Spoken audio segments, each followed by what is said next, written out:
Olá, está no ar o Estúdio C, o programa cultural aqui da TV Câmara.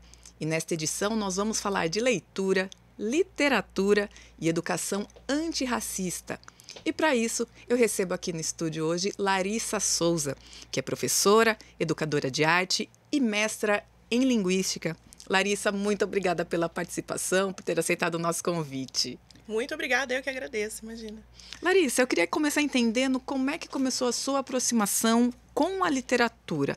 Você foi uma criança leitora, a leitura sempre esteve desde sempre com você na sua vida. Como é que se deu isso? Pois é, eu acho que a literatura para mim sempre foi, mesmo que inconsciente, na fase de aprendizagem ali. Eu sou fruto de escola pública e eu lembro de começar a visitar as bibliotecas. Eu estudei no Andaló, aqui em Rio Preto, e eu lembro de começar a visitar as bibliotecas desde o primeiro ano do médio. Eu lembro que no Fundo de 2 eu não tinha essa coisa de buscar um livro, apesar da gente ir. Não tinha um incentivo. Eu não lembro de professoras minhas, por exemplo, ir lá e falar, vamos lá, vamos pegar um livro e tal. Só que no ensino médio isso começou a aflorar. Eu lembro que a coisa do Crepúsculo, sabe? Esses best-sellers, assim, essas coisas mais vendáveis, assim, enfim. E aí eu lembro de gostar de ler. Eu lembro do primeiro livro que eu li. Que foi? De Mim Já Nem Se Lembro, do Luiz Rifato. Mais tarde, na universidade, eu tive a oportunidade de conhecê-lo pessoalmente. Olha só! E eu lembro de ser um livro ilustrado, bonito. Um livro que me chamou a atenção, que tinha pouco texto. Então, aquilo... Chamava mesmo a atenção, né? No início da leitura, que você... não vou pegar um livro muito grande, que eu tenho preguiça. Aí você começa a leitura por pouco, você vai indo, você vai pegando gosto. E eu lembro muito desse livro. E aí eu lembro de visitar sempre. Na hora do intervalo, eu estar dentro da biblioteca. E depois no curso de letras, isso foi... Sabe quando o universo todo ali, os professores apaixonados, falavam com amor da literatura. E aquilo foi me pegando. Eu falei, meu Deus do céu, dá para trabalhar com literatura? Dá para viver isso? Dá para sonhar com isso, sabe? E daí foi isso, assim, no primeiro momento foi na escola. Eu já era dada a leitura.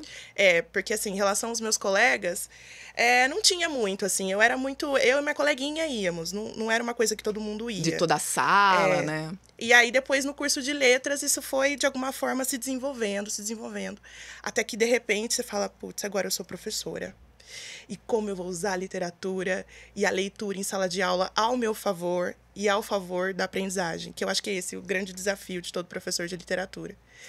E aí, enfim, eu acho que foi nesse primeiro momento, assim, desde do ensino médio adolescência ali. Na adolescência. E depois você vai fazer faculdade de letras, você estudou na Unesp aqui em Rio Preto. Sim. E a carreira na docência, desde que você ingressou na faculdade, isso já era pensado ou foi um caminho que apareceu depois? Vivian, não. Eu entrei no curso de letras muito achando que naquele momento eu já trabalhava. Então, eu já era uma menina que trabalhava de jovem aprendiz e tudo mais. E eu entrei, na verdade, um ano antes de entrar em letras, fiz um ano de psicologia numa particular daqui de Rio Preto. E acabou a grana, nós não tínhamos mais condição, meu pai me ajudava na época. E eu falei, bom, eu preciso entrar numa pública. Entrei no site da Unesp, falei, bom, o que tem aqui em Rio Preto? Meus pais não podiam me bancar fora também. Sim. Eu falei, bom, eu não tenho condições agora de prestar. E aí eu falei, bom, vou fazer um cursinho. Então, naquele um ano, trabalhando, fiz o cursinho. E aí eu entrei e falei, meu Deus, aqui no IBILSE, o que tem de mais próximo comigo? Letras. Mas sabe que você não tem a dimensão... Do que aquilo poderia proporcionar de trabalho, né? Nada. E aí, a minha família inteira fala, Larissa, você nasceu para ser professora? Porque desde sempre você brincava em ser professora. Mas nunca linkei uma coisa com a outra. No meu primeiro dia de faculdade, teve um professor que falou, olha, se vocês estão aqui achando que vocês não vão ser professores, saiam agora.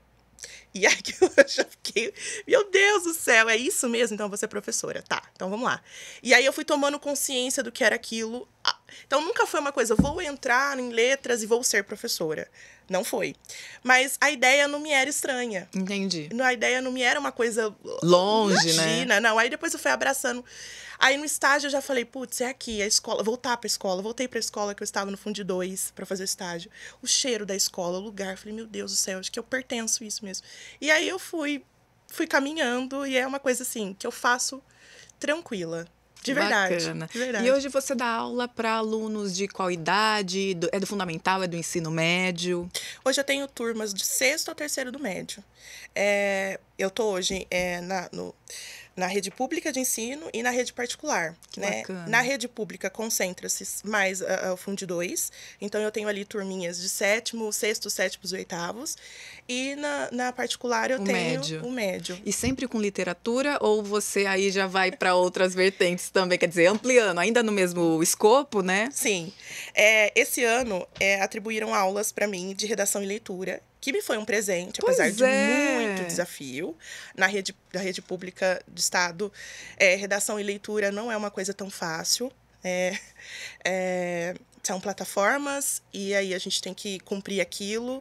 E, de alguma forma, isso me tirou um pouco da autonomia, assim, me cansou muito. Esse ano foi um ano muito desafiador para mim em função disso. E quando eu pensei em redação e leitura, meu Deus, a gente vai ler, a gente vai discutir, a gente vai produzir a partir disso. Mas o sistema, ele tem alguns enquadramentos, né? Sim. Mas eu acredito que hoje, nessa altura do ano, eu acho que eu fiz um bom trabalho com os meus alunos, apesar dos pesares. No médio eu tô com literatura, mas também tenho as outras vertentes, né? Que tem gramática, tem ali redação, enfim. Mas literatura tem meu coração, não adianta. Não adianta. E como é que é conseguir transmitir o amor pela literatura, o incentivo à leitura para essas crianças e jovens, né? E de que forma que você percebe o retorno deles também nesse encantamento? Vivian, é um desafio. É um desafio porque nós estamos falando de de uma geração que não consegue ficar atenta mais de 2 minutos. Então, assim, nós vamos fazer uma roda de leitura, vamos. 2 minutinhos eu ganho eles. O resto, eu preciso discutir, eu preciso pegar uma ponte com uma realidade que eles vivem, uma coisa que aconteceu recentemente, para a gente linkar, para que eles consigam voltar para o assunto o tempo todo. Os mais velhos, eles sabem que eles precisam fazer. Então, assim, olha, vai ter prova do livro, exemplo. Eles precisam ler. Então, eu dou aula do livro, a gente vai discutir, a gente vai fazer links e tudo mais. Então, eles são mais responsáveis por isso. Os menores, não. O desafio é maior. Um sexto ano, por exemplo. No primeiro dia, é um completo caos. Até que eles entendam. Hoje, eles sabem, bom, vamos fazer a roda, eles já vão sentar em roda, eles já vão pegar o livro ou o tablet, que seja, eles já vão abrir lá, eles já vão, professora, eles me lembram, paramos na página tal. Enfim, e eu acho que é isso, assim, a gente tem que ressignificar aquele livro ou a literatura para eles. Sozinhos é mais difícil, precisa dessa mediação no primeiro momento. Uns têm mais gosto, uns gostam mais. Prof, olha, eu gostei, posso ler o outro? Eu fico até, pode pegar outro. Outros, não, professora, eu já não quero mais, não sei o quê. Para mim deu aqui, né? Sim, completamente. Então, eu acho que esse é o maior desafio, é disputar a atenção deles, mesmo que na escola proíba os celulares. Exato. Graças a Deus. Mudou muito a rotina escolar, Larissa? Vivian, mudou. O ano passado era uma luta ferrenha com o celular, assim. Inclusive porque o celular possibilitava que eles fizessem coisas em sala de aula que não eram completamente legais. alheias, completamente. né? Você estava ali... Eu peguei uma aluna minha numa chamada de vídeo durante uma aula minha, com uma pessoa completamente estranha. E é muito difícil, porque daí você vai tirar o celular da mão da criança, você vai tirar o celular da bolsa da criança. Então, assim, esse ano foi outro universo. Eu consegui, pelo menos, nós, né, professores, acho que é um... É geral, né, esse sentimento. A gente conseguiu ali atingir um pouquinho mais do que o ano passado, principalmente na rede pública. Que bom. Sim. Que legal. E a gente fala aqui dos alunos, mas é uma dificuldade nossa da sociedade em geral hoje, né, Larissa? Tipo, a gente tá com o celular, é o celular aqui, e o livro vai ficando para depois mesmo, né? A gente tem que se empenhar em carregá-lo, em abrir, né? Porque senão fica para trás mesmo. É um exercício. A princípio, você não vai gostar, vai causar um desconforto, tudo vai ser mais legal. Uma mosca que passa vai ser mais legal. Mas é aquilo, você vai pegando gosto, você vai pegando sentimento, você vai se identificando com as personagens, você vai se colocando no lugar delas, você vai sentindo o que elas estão sentindo, e aí, a partir daí, você fala, eu preciso terminar isso aqui. Eu falo pra eles, é um exercício. No começo é difícil, e depois vocês vão pegando o jeito, assim. Então, eu acredito que é possível para todo mundo. Exato. E para mim é um desafio. Eu tenho milhares de coisas na minha cabeça o tempo todo. Eu tô dando aula, não sei o quê. Só que, ao mesmo tempo, com eles ali, eu aprendo tanto, Vivian. Tipo assim, olha, eu já li esse livro, sei lá, umas 5 vezes. Esse aqui, que é Quarto de Despejo, da Carolina Maria de Jesus. Não sei se tá mostrando. Tá mostrando. Que é o livro um divisor de águas na minha vida. E aí, sei lá, eu já li esse livro umas 5 vezes. Numa roda de leitura com alunos, eu ressignifico ele muitas vezes, porque eles vão ter uma leitura, eles vão trazer outra coisa. Eu vou, meu Deus, eu nunca tinha Outras pensado referências, nisso. né? Ixi, um monte, assim. Ah, professora, meu Deus, mas acho que ela sentiu isso, né? E eu falo, meu Deus, sim, como eu não... Então, assim, a pluralidade é o que a literatura alcança, assim. Que legal. Muito legal. E falando em roda de leitura, você criou um clube do livro. Eu queria saber como que nasceu essa iniciativa, como que surgiu esse projeto. As pessoas me abordavam, amigos meus principalmente, no Instagram, nas outras redes, falavam, Lari, por que você não faz Porque eu sempre postava uma dicasinha de leitura no Instagram, assim. Lari, por que você não faz? Por que a gente não pode fazer? E eu falei, meu Deus, será que eu tenho tempo para isso? Porque eu não tenho, eu trabalho em 2 escolas, não sei o quê. E um amigo meu, Lucas, maravilhoso, ele falou, Lari, vamos, eu te ajudo. Vai, eu vou fazer a arte, você faz o grupo, pega essa galera que quer. E eu falei, meu Deus, é agora, tá acontecendo. Nasceu. E nasceu! E foi online no primeiro momento, né? Porque é difícil, nós não tínhamos um espaço. Entendi, para reuniões e tal. Não. E foi maravilhoso. A gente começou com Olhos d'Água, da Conceição Evaristo. E a gente começou a lendo ali, eu lembro que Maria, enfim. E aí e as pessoas que estavam ali, minhas alunas, professores colegas, mães de alunas, sabe? Amigos. Aquilo ali pra mim foi um presente. Eu lembro que foi das 8 às 9 da noite. Eu tava num dia muito cansada, mas... Passou voando, né? Aquilo, eu dormia assim, sabe? Depois, enfim. Então, foi uma iniciativa maravilhosa. Obrigada, Lucas, por nunca desistir de mim. E como é que você lida aí com a escolha dos livros para o clube? Em quais temáticas, autores, gêneros você se concentra? Eu, enquanto uma professora preta, eu gosto de privilegiar livros de autores negros, porque eu acho que a gente sabe, né, sócio-historicamente, enfim, que esses autores, embora muito debatidos hoje, embora ocupando lugares de algum destaque, a gente sabe que eles não são privilegiados na hora de vou comprar um livro, né? E, então, assim, por que não? Por que nós não falarmos desses autores numa primeira instância? Claro que cabe todos. Eu acho que cabe uma Clarice, por exemplo, por que não? Mas por que não começarmos? Eu acho que eu não começaria um clube de leitura nesse momento, se não por com autores negros. Falando nisso, você tem desenvolvido parte desse clube na Casa SP Afro, aqui de Rio Preto. Como é que foi essa experiência? Você que propôs, quem te chamou e como é que está sendo o trabalho lá? Uma amiga muito querida, que já era uma amiga da minha mãe, que trabalha lá, ela me segue. E aí ela mandou um direct um dia assim, que tal trazer esse clube para a Casa Afro? E eu não conhecia esse espaço. Uhum. Mas ele é relativamente recente mesmo. E aí eu falei, meu Deus do céu, com certeza, não sei o quê. E aí a gente foi conversando. E aí daí eu fui pensando assim, meu Deus, a dimensão disso, né? Embora seja um espaço que ainda... Eu acredito que precisa de muita visibilidade. A gente precisa ocupar aquele espaço. A gente precisa estar lá. A gente precisa estar em todas as coisas que são propostas ali. Porque ainda é um espaço que precisa de visibilidade, Vívia. Eu percebo, assim, sabe?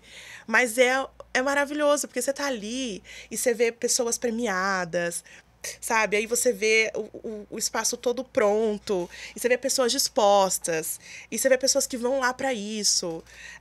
Os estudos afrocentrados, por exemplo, são na terça. Então você vê, meu Deus, isso funciona aqui na minha cidade, por que não ocupar?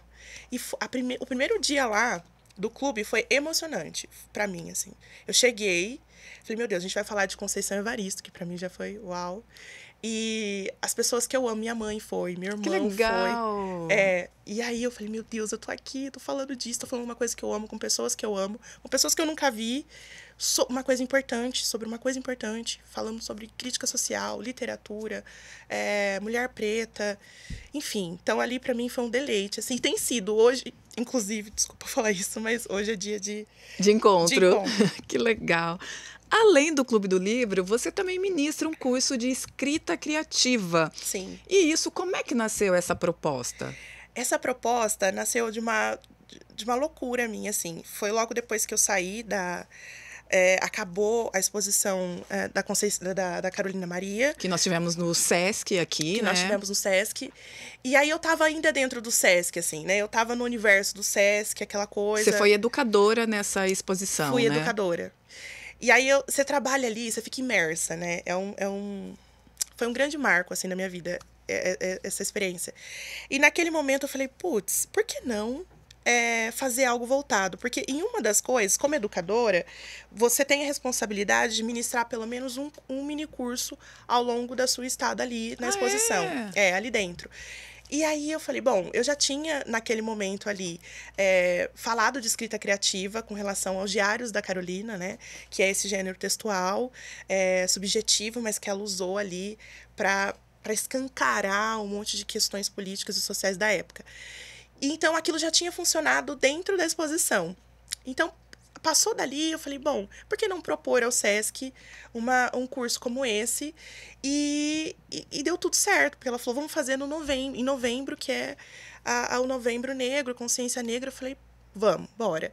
E eu fiz isso durante 3 anos seguidos. Olha só! Esse ano não deu certo, mas eu tô tão feliz de ter partido desse lugar, de ter partido de um lugar que eu fui educada mesmo, assim. Me foi prestado um serviço. Eu tava ali prestando um serviço, mas, na verdade, todo aquele universo da exposição, a Carolina, a história da Carolina, com todas aquelas pessoas que eu tive contato, Vivian, meu Deus, aquilo ali pra mim foi, assim, uma imersão, assim. E aí eu saí dali, eu acho que a gente vai desaguando em outros lugares, né? E o curso de escrita foi um desses deságuos. Foi um desses deságuos. Eu queria que você me falasse quem, em geral, participa desses cursos. São pessoas que, de alguma forma, têm uma intenção, uma pretensão de publicar? Não necessariamente, é só aquele desejo de falar, de pôr para fora suas inquietações, que às vezes guarda só num caderno para casa ali, que você acha que, às vezes, que aquilo não vai ganhar espaço nunca, ou que não interessa a ninguém, né? E, de repente, você participando num grupo, você entende que sim, as pessoas querem saber o que você está pensando, né? Sim. Olha, eu lembro que no primeiro ano que eu dei esse curso, foi um misto de sentimentos, porque me foram chegando crianças de 10 anos a idosos. E aí eu falei, meu Deus do céu, porque a escrita para eles tem diferentes funções, assim, né? Significam coisas diferentes. E aí, bom, aí eu continuei, dei meu curso ali naquele primeiro dia, e todos os dias do curso você é desafiado na escrita, né? Até chegar no último dia. E aí eu lembro eu proponho, né? Você compartilha se você quiser. E desde aquela criança de 10 anos, de 12 anos, de 15 anos, que conseguiu escrever alguma coisa, até o idoso, foi maravilhoso. Eu falei, bom, então todas as outras propostas têm que vir disso. Assim. E aí eu deixei uma coisa livre, porque a Carolina, ela escrevia diários a partir do que ela vivia, atravessado por um monte de coisas, mas era ela ali. Eu falei, não dá para eu engessar essas escritas, né? E daí, assim, o que eu sinto? De todos os públicos nesses 3 anos, apesar de diversos, eles não tinham pretensão de publicar, pelo menos não chegou até mim, assim. Tá. Mas era uma coisa mais, eu tô aqui porque eu quero ver se eu me desafiar a escrever sobre mim. Eu lembro que era muito assim, ai meu Deus, será que eu consigo escrever sobre mim? Entendi. Será que eu consigo... Aí tinha um dos desafios que era, não sei, o que você... Pega alguma coisa que você passou hoje e tenta escrever sobre isso aqui. Por exemplo, uma louça que você deixou de lavar para ir trabalhar. Conte sobre essa louça. E aí eu falo, nunca é só sobre a louça. Né? E aí eu lembro que saía coisas maravilhosas, de chorar, assim, de gente se emocionar, enfim. Então era mais uma questão subjetiva mesmo, assim. Eu entendo que o público ia lá mesmo para desaguar. Legal. E você, sobre o que você escreve? Seu perfil no Instagram é Lara Escreve. Lara escreve o quê? Lara escreve crônicas. É. Nunca publiquei nada, mas eu e meu irmão também escreve coisas. E nós temos um outro perfil que chama Filhos da Uca, que minha mãe tem um apelido que chama Uca. Um apelido Uca. E aí nós fizemos esse perfil porque nós escrevemos coisas. Então, por exemplo, alguém nasceu na nossa família. O meu irmão daqui a pouco vai aparecer com um poema. Tá. Vai aparecer com alguma coisa. Algo aconteceu, o aniversário de alguém, eu escrevo sobre essa pessoa, sabe? Eu amo. Traçar, falar coisas, sentimentos. E nasceu bem depois da morte da minha avó, assim, esse Instagram. Porque a morte da minha avó marcou o fim de uma coisa muito importante pra gente. Eu e meu irmão fomos criados por ela. Uma mulher negra, mãe solo, mãe de 3. Inclusive, assim, tudo que eu vivi com a Carolina, eu fazia link com a minha avó, por isso significou tanto pra mim. E naquele momento a gente tinha tanto pra falar da minha avó. E eu falei, meu Deus, como eu vou falar da minha avó? Como eu vou mostrar pro mundo essa mulher que me marcou tanto? E foi através da escrita. Então, eu que tenho coisas lá em casa que eu escrevi e não mostrei pra ninguém. Quem sabe um dia viria alguma coisa. Mas esse projetinho com o meu irmão foi isso, assim. A gente foi escrevendo. Ele escreve mais poemas, eu escrevo mais crônicas. E foi a partir daí. Então, Lara Escreve nasce por isso. A Lara não escreve tanto mais porque não tem tempo. Mas a Lara escreve coisas assim. Lara, você falou muito dessas mulheres, né? Carolina Maria de Jesus, que te inspira no trabalho, a sua avó. Eu queria que você falasse um pouquinho mais de Carolina, fazendo todo esse arco. Tipo, quando você leu os trabalhos dela, o que você sentiu? E depois participando lá como educadora na exposição, que trazia muitas outras facetas dela, né? De compositora, de muitos outros trabalhos. De que forma isso também ampliou a sua visão sobre ela e ampliou a sua visão sobre si mesma? Eu acho que é por isso que significa tanto para mim, Vivian. O trabalho da Carolina também foi muito interessante. Eu sempre conto isso porque as coisas na minha vida acontecem dessa maneira. Eu lembro que eu queria muito ir pro Instituto Moreira Salles, que estava rolando essa exposição em São Paulo. E acabou não acontecendo, eu lembro de chorar por não conseguir viajar até lá. Passou um tempo, eu recebi o convite para ser a educadora dessa exposição. Eu não acreditei. Eu falei, meu Deus, eu não acredito que eu vou estar numa exposição que eu queria tanto visitar. Bom, no primeiro momento que você está ali, porque para você ser educadora, você estuda muito, né? Então, você estuda, você recebe os curadores, você não sei o quê, os artistas que estão ali expondo e tal. E quando eu fui tentando, eu sabia muito pouco da Carolina.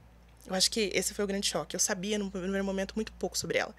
E aí eu fui entendendo quem foi essa mulher, a importância dessa mulher, como ela infelizmente, o quanto ela não foi reconhecida e tudo mais. E aquilo foi me causando uma revolta. E essa revolta foi me dando mais gás para mostrar ela pro mundo. Eu preciso mostrar a Carolina, eu preciso dar o meu melhor aqui, eu preciso falar com todo mundo que eu conseguir, preciso abordar todo mundo aqui que vem ao SESC, não sei o quê. E é todo mundo mesmo, né? Que de novo, é desde as crianças aos idosos, Isso. né? E aí eu lembro que a gente recebia as escolas eram dos pititiquinhos até os grandões, e a gente tinha que...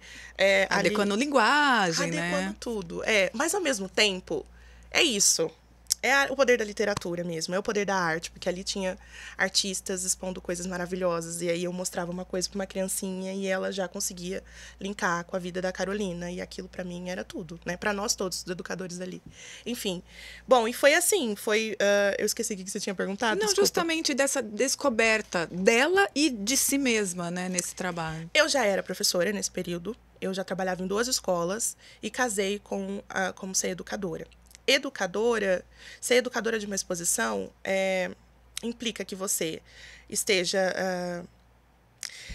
saudável, porque você está ali, você precisa falar com essas pessoas, e era uma energia muito grande, porque eu já dava aula de manhã e ia lá para lá à tarde. Então, foi um desafio físico para mim, assim. Eu lembro de ficar muito cansada e tudo mais. Então, eu precisava que aquilo fosse o mais compatível comigo possível. Eu precisava que aquilo conversasse comigo. E foi naturalmente assim.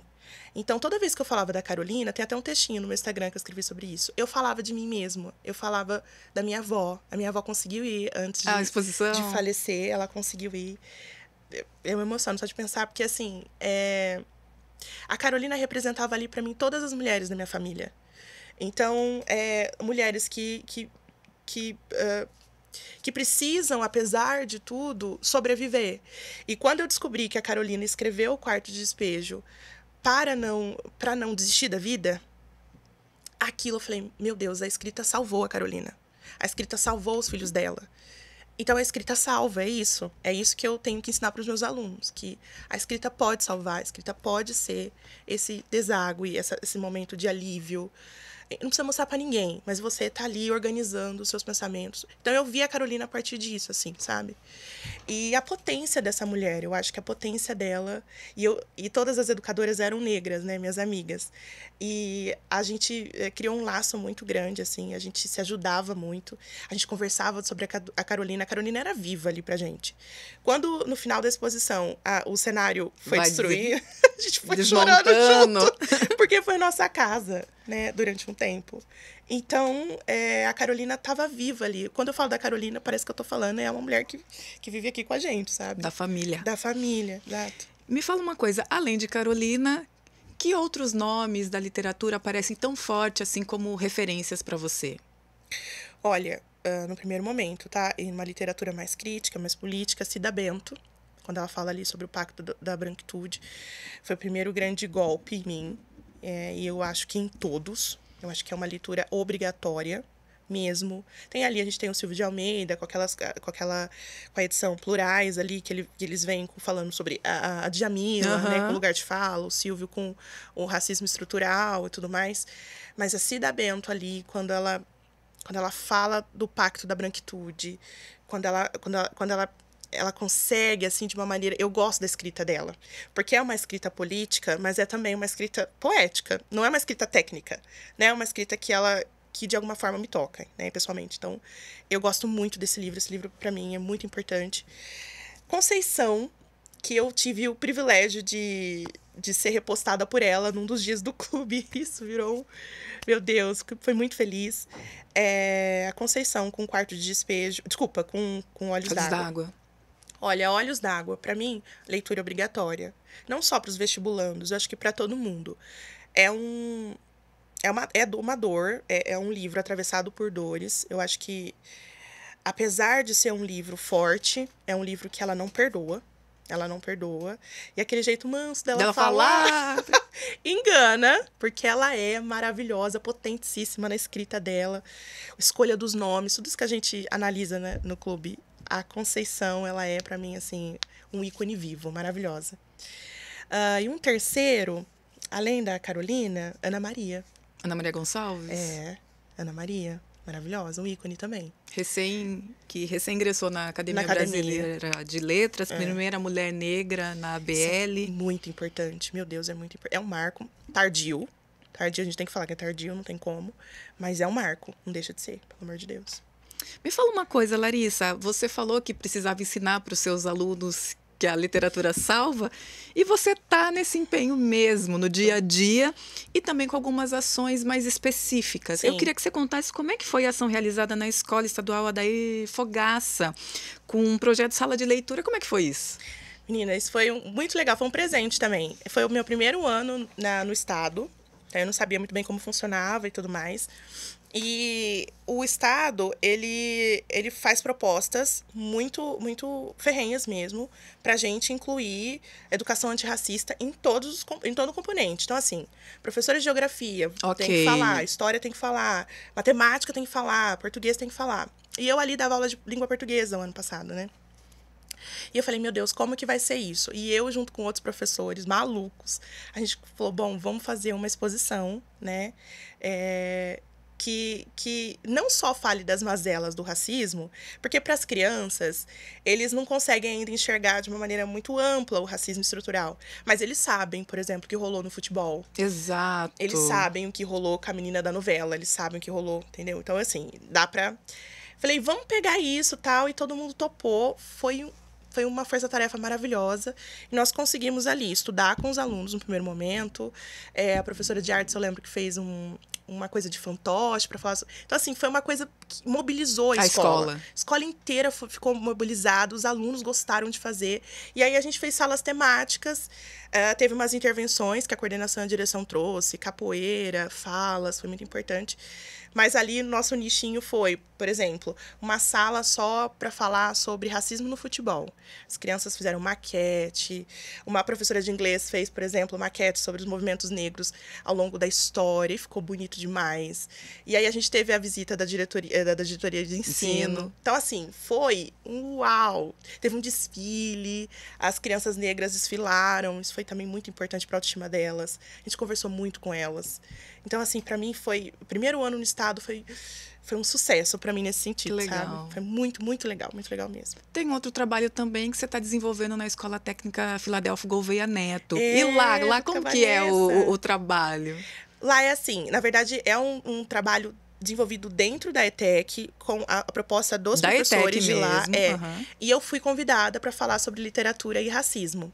E foi um presente, porque imagina, ali a gente estava num auditório de 400 alunos, ensino médio, né, técnico, e quando eu perguntei, Vívia, quantos livros vocês leram esse ano?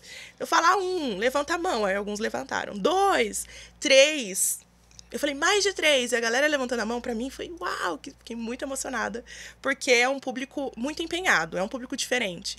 Está na rede pública, mas é um público ainda diferente, assim, sabe? Mais empenhado. Não sei se por essa cultura do Filadélfio, você tem toda uma questão organizacional, de professores, incentivo, enfim. Mas eu vejo ali que, meu Deus, dá para trabalhar de tantas formas. E eles participaram da discussão, e eles entenderam. E foi um grato presente. E agora, essa mesma professora me chamou para uma roda de uma mesa redonda para conversar com outros psicólogos e outras pessoas para falar sobre o racismo na Semana da Consciência. Eu estou muito feliz com o convite. Larissa, eu queria que você falasse por que você escolheu esse caminho de usar a leitura, a literatura para essa educação antirracista. Por que você acredita tanto que o livro, que as palavras são capazes de transformar a realidade e as pessoas? Quando a gente estuda literatura na universidade, uma das primeiras figuras que nos é apresentada é o Antônio Cândido. E ele vai falar do direito à literatura. E aí ele vai falar que todo mundo tem o direito de confabular, que é essa coisa de sair da realidade e conseguir encontrar fora da realidade a sua própria. Conseguir reconhecer-se na literatura é isso. É justamente você... eu tô lendo Carolina, me identifico com ela. Ela falou de um sentimento que eu senti e que eu nunca tinha verbalizado. Exato. Então, você se reconhece nessa personagem e você acaba se organizando ali, né? E aí, ele falou sobre isso. Eu lembro que eu fiquei com aquilo. Eu falei, meu Deus, direito à literatura. Isso não é pouca coisa, isso é muita coisa. Esse cara tá falando. E uma outra coisa que ele fala sobre humanizar, o poder humanizador da literatura. E é isso também. Então, assim, eu não sou um ET. Eu falo para meus alunos, vocês não são um ET por estar sentindo o que vocês estão sentindo. Uma fase de desenvolvimento, uma fase de uma loucura. Se você, sei lá, ler um livro, você vai entender que outra personagem está sentindo a mesma coisa que você. Dá nome para esses sentimentos, é importante, não sei o quê, tarará. Meu pezinho lá na psicologia, enfim. E aí, eu acredito nesse poder, que a literatura, ela emancipa mesmo. Ela dá poder desse sujeito se reconhecer, se situar na sociedade. Eu acho que isso é muito importante. Entender a relação que ela tem com o outro, o compromisso que ela tem com o outro, o compromisso que ela tem com o social, quem é o outro. E é a partir da literatura mesmo, assim. Então, eu acredito nisso. Esse cara, nesse primeiro momento, fez um boom na minha cabeça. E depois, eu lembro que o primeiro dia de aula, que eu fui dar a literatura para um 3º ano do médio, e eu tremia, Vivian, porque eu falei, meu Deus, eu não estou preparada. Porque o professor, no primeiro momento, nunca está preparado, né? Eu não estou preparada para dar essa aula, me preparei, mas eu pensava, meu Deus, cheguei lá de manhã tremendo. Eu falei, meu Deus do céu, eu não consigo dar essa aula, não sei o quê. E aí eu lembro que, de partida, me veio Antônio Cândido. Aí eu lembro que eu projetei a carinha dele, meus alunos dessa época vão lembrar. Eu falei, esse cara aqui falou sobre o direito à literatura. E aí, a partir disso, eu comecei. Então, todo o primeiro ano ali que eu tô começando, eu vou falar de Antônio Cândido. Sempre eu vou falar de Antônio Cândido. E desse direito. E desse direito à literatura, que todo mundo tem. Larissa, no Brasil a gente tem leis que tornam obrigatório o ensino da história e cultura afro-brasileira nas escolas e também indígena, né? Sim. Como é é que você vê essa questão? Como é que isso é aplicado no dia a dia? As escolas estão conscientes e trabalham isso de forma ampla, não necessariamente, talvez na sua área de literatura isso às vezes fica um pouco mais fácil. Como é que você tem percebido isso? Vivi, eu não posso falar por todas as escolas, né? Eu falo pelas que eu trabalho, pelas que eu passei. Eu já passei por escolas. Não quero expor ninguém, pelo amor de Deus. Mas eu já passei por escolas que não encorajavam o trabalho com literatura negra. E aí também tem uma questão, né? Que quando a gente fala de literatura negra, a gente não só está falando de autores negros, mas de autores que vão retratar a vivência de pessoas negras, né? Então, assim... então, tem escolas que, por questões políticas, partidárias, não encorajam. A gente sabe que sim, tem um componente e tal. Vamos para inglês ver mesmo, tá? Infelizmente. E tem escolas que encorajam. Hoje eu estou em escolas que encorajam muito. Que legal. Eu não consigo estar numa escola, e hoje eu falo tranquilamente para qualquer pessoa, eu não consigo trabalhar se não for por esse viés. Eu não consigo, porque o eu vem antes. E eu sou uma mulher preta, eu não consigo. A gente precisa racializar as coisas, então. Por que não falarmos? Por que não trabalharmos com isso? Qual que é o motivo de eu não trazer um Ayrton Krenak para dentro da sala de aula no ensino médio? Por que não vamos falar disso? Então, se você não me explicar por que não, eu vou me retirar, eu não consigo. Então, é uma questão política também, assim, né? Bom, então eu vejo que hoje, no Estado, por exemplo, existe um encorajamento absurdo para que isso aconteça. Efetivamente acontece em todas as disciplinas? Não. A gente sabe que não. A gente sabe que não, porque isso perpassa também o viés do professor. Então, é isso que eu tô te falando. Eu, enquanto professora preta, e eu não falo por todas as pessoas Sim. pretas, né? Eu, enquanto professora preta, vou super defender. Mas eu vejo professores que não defendem, que não querem, que não querem se indispor, que não querem, enfim. Então, hoje ainda é uma questão política, hoje ainda é um desafio. Eu acredito no futuro em que a gente vá olhar para essa literatura como a gente olha para todas as outras, que não vai ser uma obrigatoriedade. Eu acho que tudo que é imposto nesse primeiro momento, parece que a gente está ali... a professora só fala de racismo? Eu já ouvi de aluno. A professora só fala de literatura negra? Não falo só. Eu tenho um componente, eu preciso falar de todos os autores. Mas eu também vou falar desses. Então, eu percebo que existe ainda uma resistência por parte de alguns alunos, por parte de famílias e por parte, infelizmente, de professores e de escola.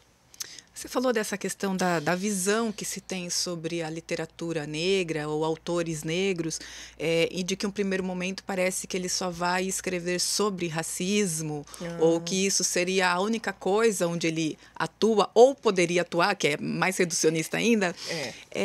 E tem também uma outra questão que, muitas vezes, a obra desses autores não é vista com pompa e com o devido respeito, né? Como é que você vê isso ao longo do tempo? Isso tem mudado? A gente tem cada vez mais autores negros em evidência, mas muitas vezes a sensação que tem é que eles têm que se provar a todo tempo, né? Se justificar. E quando eles não estão aqui, a gente tem que provar por eles. E aí acaba acontecendo isso que eu tô te falando. Professora, você só fala disso? Né? Enfim. Vivian, autores negros hoje estar numa lista de vestibular é a nossa maior conquista. Porque isso faz com que pessoas, inclusive as elitizadas, tenham acesso à literatura dessa. Precisam ler para fazer o vestibular. Isso eu acho muito importante. Então, todo mundo vai precisar ler um Ayrton Krenak, todo mundo vai precisar ler uma Conceição, todo mundo vai precisar, até então, ouvir um Mano Brown, né? Racionais, enfim, um Cartola. Então, assim, isso eu acho muito importante, acho que já democratiza, já também faz com que todo mundo ali que preste o vestibular tenha acesso a isso. Mas eu acredito que a literatura negra ainda tem um caminho aí a trilhar, porque a gente ainda está brigando por minúcias, a gente ainda está brigando por um espaço, a gente ainda está falando que a gente precisa falar, que a gente precisa ler, a gente ainda está... Por exemplo, quando eu estou Desculpa, eu voltar para a sala de aula, mas enfim, é inevitável. Quando eu estou falando de Conceição, quando eu estou falando com eles, por exemplo, da Djamila, eu estou ouvindo um aluno ou outro se xingar de macaco, por exemplo. Eu tô tendo que mediar esse tipo de coisa. Entende? Então, assim, é difícil, às vezes, a gente conseguir voltar e trabalhar seriamente com esses autores como a gente gostaria, né? Mas eu acredito que o fato de termos autores ali na lista dos vestibulares, para mim já é assim, já é um grande marco. O fato de ter autores sendo premiados, por exemplo, a gente tem a Itamar, a gente tem o Jefferson Tenório, Itamar Vieira Júnior. A gente tem, e essa galera que tá vindo, que tá chegando, que tá ficando, sabe, tá ficando mais consolidado, sabe, e trazendo o retrato do Brasil, e trazendo as questões como elas são. Eu acho isso, assim, de uma beleza e, ao mesmo tempo, de uma importância muito, muito, muito grande. Ser doutora honoris causa, por exemplo, para mim já é, enfim, é isso. Eu acho que a gente tá no caminho, mas ainda precisa trilhar muito. Não sei se eu fugi a pergunta. Não, é isso mesmo. Você falou da questão da lista dos vestibulares, tem também o fato das mulheres na lista obrigatória de vestibulares, né? A FUVEST vai fazer uma lista agora de 2026 a 2028 só de mulheres, brasileiras e estrangeiras, né? E isso é uma oportunidade da gente ler essas mulheres, saber às vezes até que existem alguma delas, né? Que a gente não conhecia às vezes nem o nome. É verdade, é verdade. É isso que eu te falei. Eu acho que a lista do vestibular já ajuda muito, muito mesmo. Você tinha me falado uma coisa anterior que era se os temas das autoras negras são sempre sobre racismo, é isso? Não, é que parece que às vezes a gente tem que responder isso para um público não aproximado com a literatura desses autores, que esses autores negros parecem que só escrevem sobre mazelas, ou sobre o preconceito, ou sobre o racismo, quase como se fosse um nicho. Exato. E não é, né? Eles falam de tudo ali. Exato. E eu acho mais interessante, é isso que eu queria linkar. Eu acho muito interessante que existe uma galera que fala assim, olha, eu não leio porque só fala sobre isso. Mas, por exemplo, quando a Conceição, desculpem, gente, a Carolina foi escrever, à época, né, um romance que nada tinha a ver com a questão racial, ela não foi vendida. Ela não vendeu. Porque ninguém vai comprar. Entendeu? Ninguém comprou a Carolina se não fosse para falar desse viés favelada, dessa questão. Os outros livros dela não tiveram efeito como Quarto Despejo, porque aqui ela estava colocada nesse lugar marcado pela pobreza, né, pela desigualdade, enfim. Então, quase fazendo uma coisa que a sociedade espera que ela faça. Aí ela é lida, aí ela é entendida, aí ela é aceita. A partir do momento que ela rompe com aquilo que não está dado, teoricamente, para ela, não é literatura. Não é literatura. Eu não quero. Por que eu vou querer uma mulher preta falando sobre um romance se eu tenho outras milhares de mulheres brancas falando sobre romance? Entende? Então, eu acho... eu ouço muito isso e eu sempre rebato com esse argumento. Porque é isso, é o que acontece. O racismo estrutural permeia também. Se você não falar sobre isso, você não tem lugar para falar. Você vai falar sobre o quê? Entende? E tem até agora eu não vou lembrar o nome do filme, que eu lembro que ele é um escritor negro, norte-americano, e ele escreve ficção. Que nada tem a ver com literatura negra. Pois bem, as livrarias que ele vai, os livros dele está sempre no lugar de literatura negra. E aí ele tem uma cena muito engraçada que ele surta, ele tira todos os livros da livraria e fala, meu livro não encaixa aqui, meu livro é ficção, ele tem que estar com outros livros de ficção, com outros autores brancos. Entende? Então, essa questão do gênero e a questão da raça também permeia isso. É muito importante a gente pensar nisso, porque que outros autores que a gente compra que não fala de racismo? Que poesias que a gente lê. Por exemplo, Solano Trindade, por exemplo. Amo. Esse homem, ele falava do relacionamento dele. Ele falava dele com os filhos dele. Ele falava das questões sociais, mas ele também cantava e contava outras histórias. E a gente está falando deles como beleza, a gente está falando deles como essa coisa do belo, da literatura, como poético. A gente fala de Clarice. É isso. A gente está...